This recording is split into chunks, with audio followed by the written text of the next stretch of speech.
नमस्कार. MS मराठीमध्ये सर्वांचं सहर्ष स्वागत. मी संजीवनी आरबोळे.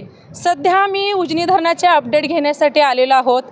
सोलापूर जिल्ह्यामध्ये जरी पाऊस कमी पडत असेल तरी पुण्यामध्ये पडणारा भरपूर पाऊस आणि त्यामुळे दौंड येथून होणारा विसर्ग 58,309 क्युसेक्स, उजनी धरणातून भीमा नदीमध्ये 60,000 क्युसेक्स, वीज निर्मिती 1600 क्युसेक्स, एकूण विसर्ग 61,600 क्युसेक्स, कालव्यामध्ये 2400 क्युसेक्स, भीमा नदी बोगदा 900 क्युसेक्स, सीना म्हाडा सिंचन योजना 280 क्युसेक्स.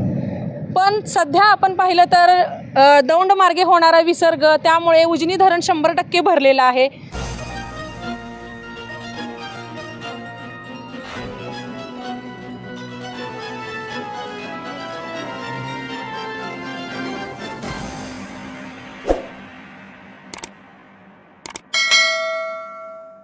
आपण जर सध्या पाहिलं तर आम्ही उजनी धरणावरती आलेलो आहोत आणि इथले अपडेट घेण्यासाठी आलेलो आहोत. सोलापूर जिल्ह्यामध्ये जरी पाऊस नसला तरी दौंड या ठिकाणी येणारा विसर्ग 58,309 क्युसेक्स, उजनी धरणातून भीमा नदीमध्ये 60,000 क्युसेक्स इतकं पाणी सोडण्यात आलेलं आहे. वीज निर्मिती 1600 क्युसेक्स, एकूण 61,600 क्युसेक्स, कालवा 2400 क्युसेक्स, भीमा सीना बोगदा 900 क्युसेक्स, सीनामाडा सिंचन योजना 280 क्युसेक्स आणि दहिगाव सिंचन योजना 90 क्युसेक्स. अशाप्रमाणे सध्या तरी आज सकाळपासून या नदीपात्रामध्ये मोठ्या प्रमाणात पाणी सोडण्यात आलेलं असून शेतकऱ्यांमध्ये समाधान व्यक्त केलं जात आहे. आणि सध्या जर आपण पाहिलं तर हे नदी जे आहे ते दुतडी भरून वाहत आहे, पण 60,000 क्युसेक्स आहे तो वाढण्याची शक्यता वर्तवली जाते. मी कॅमेरामन संजीवनी आरबोळेसह नाता सावंत, MS मराठी न्यूज, मराठी माणसाचा मराठी आवाज.